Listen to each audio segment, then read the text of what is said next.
Hi hello ನಮಸ್ತೆ ತರೂಸ್ ಕಿಚನ್ಗೆ ಸ್ವಾಗತ ಮಾಡುತ್ತಾ ನಿಮಗೆ ಇವತ್ತೊಂದು ರೆಸ್ಟೋರೆಂಟ್ ಶೈಲಿಯ ಚಿಕನ್ ಗೀ ರೋಸ್ಟ್ ಹೇಗೆ ಮಾಡುವುದು ಅಂತ. ಈಗ ನೋಡಿ ಫ್ರೆಂಡ್ಸ್, ಈ ಥರ ಮೆಣಸು ಒಣ ಮೆಣಸನ್ನು ನೀರಿನಲ್ಲಿ ಹಾಕಿ ಸೈಡ್ಗೆ ಇಟ್ಟಿರುವ. ಈಗ ಚಿಕನನ್ನು ಸ್ವಲ್ಪ ಉಪ್ಪು, ಸ್ವಲ್ಪ ಮೆಣಸು ಪೌಡರ್, ಚಿಲ್ಲಿ ಪೌಡರ್ ಮತ್ತು ಸ್ವಲ್ಪ ಟರ್ಮರಿಕ್ ಹಾಕಿ ಸ್ವಲ್ಪ ತುಂಬ ಬೇಡ ಸ್ವಲ್ಪ ಮಾಡಿ ಇದಕ್ಕೆ ಸ್ವಲ್ಪ ಹೀಗೆ ಮಿಕ್ಸ್ ಮಾಡ್ತಾ ಮಾಡ್ತಾ ಸ್ವಲ್ಪ ಶುಂಠಿ ಬೆಳ್ಳುಳ್ಳಿ ಪೇಸ್ಟ್ ಹಾಕೋಬೇಕು. ಅದನ್ನ ಚೆನ್ನಾಗಿ ಮಿಕ್ಸ್ ಮಾಡ್ಕೊಳ್ಳೋಣ. ಮಿಕ್ಸ್ ಮಾಡಿದ್ದಾಯ್ತು. ಈಗ ಇದನ್ನು ಸೈಡಿಗೆ ಇಟ್ಬಿಟ್ಟು ಈಗ ಒಂದು ದಪ್ಪ ತಳದ ಪಾತ್ರೆ ಇಟ್ಟು ಇದಕ್ಕೆ 4 ಕಾಳು ಮೆಂತೆ, ಒಂದು 10 ಕಾಳು ಮೆಣಸು,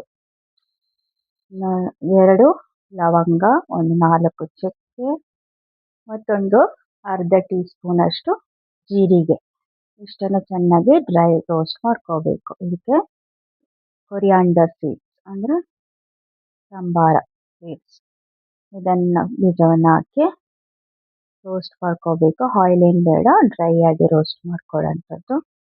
ಈಗ ನೋಡಿ, ಈಗ ರೋಸ್ಟ್ ಆಯಿತು, ಒಂದು ಪರಿಮಳ ಬರುತ್ತೆ. ಆ ಪರಿಮಳದ ನಂತರ ಅದನ್ನು ನಾವು ಬಿಸಿ ಹಾರಿಸಿ ಪೌಡರ್ ಮಾಡ್ಕೊಳ್ಳೋದು, ಡ್ರೈ ಪೌಡರ್ ಮಾಡ್ಕೋಬೇಕು. ಈಗ ಇದು ನೋಡಿ ರೆಡಿ ಆಯಿತು.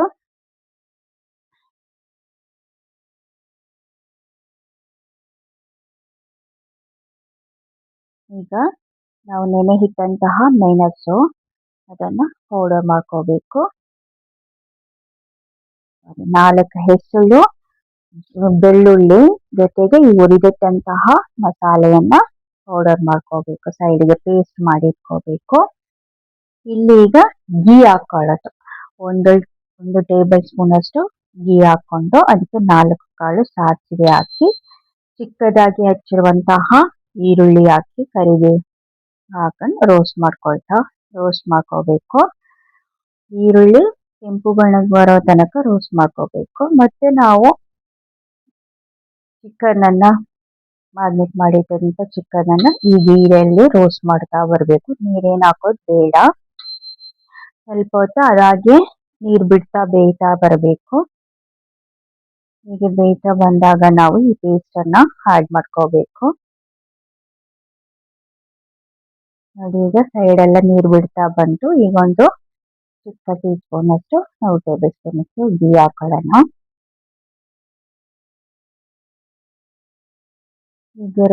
ಈಗ ಇದರಲ್ಲೇ ಬೇಯ್ತದೆ ಫ್ರೆಂಡ್ಸ್. ಅಂದರೆ ಚಿಕನ್ ನಾವು ತೊಳೆಯುವಾಗ ಸ್ವಲ್ಪ ನೀರಿನ ಅಂಶ ಇರ್ತದೆ. ಚಿಕನಲ್ಲೇ ನೀರು ಬಿಟ್ಕೊಂಡು ಹೀಗೆ ಬೇಯ್ತದೆ, ತೊಂದರೆ ಏನಿಲ್ಲ. ಅದಕ್ಕೆ ನೀರು ಹಾಕಬೇಕು ಅಂತ ಏನಿಲ್ಲ.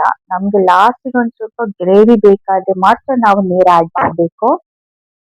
ನೋಡಿ, ಈ ಥರ ಈಗ ಚಿಕನ್ನ ಗೀಯಲ್ಲೇ ರೋಸ್ಟ್ ಆಗ್ತಾ ಇದೆ. ಈ ಸಮಯದಲ್ಲಿ ಇದಕ್ಕೆ ಸ್ವಲ್ಪ ಉಪ್ಪು ಹಾಕೋಣ. ನಂತರ ನಾವು ಮಾಡಿದಂತಹ ಪೇಸ್ಟ್ ಮಸಾಲೆ ಏನು ರುಬ್ಬಿಟ್ಟಿದ್ವಿ ಅದನ್ನು ಹಾಕಿ ಚೆನ್ನಾಗಿ ಮಿಕ್ಸ್ ಮಾಡ್ಕೊಳ್ವಾ. ಯಾಕಂದ್ರೆ ಅದೆಲ್ಲ ಮಾಂಸಕ್ಕೆ ಹಿಡಿಬೇಕಲ್ವಾ, ಹಾಗಾಗಿ ಅಡ್ವಾನ್ಸ್ ಹಾಕಬೇಕು. ನೋಡಿ, ಈಗ ಇದು ಬೇಯ್ತಾ ಇದೆ. ಈಗ ಸ್ವಲ್ಪ ಗೀ ಹಾಕೋಬೇಕು. ಇದನ್ನ ಮೇನ್ ಗೀಯಲ್ಲೇ ಮಾಡುವಂಥದ್ದು. ನೋಡಿ, ಇದು ಫೈನಲ್ ಗೀ ಲಾಸ್ಟ್ ಆಗಿ ಹಾಕ್ತಾ ಇರೋದು. ಕಲರ್ ನೋಡಿ ಹೇಗಿದೆ ಫ್ರೆಂಡ್ಸ್.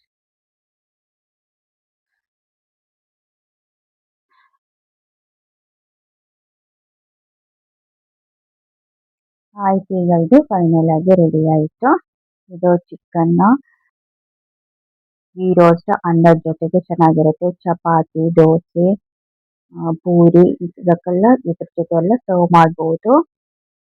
ಡ್ರಿಂಕ್ಸಿಗೂ ತಗೋಬೋದು ಸ್ನ್ಯಾಕ್ಸ್ ಆಗಿ.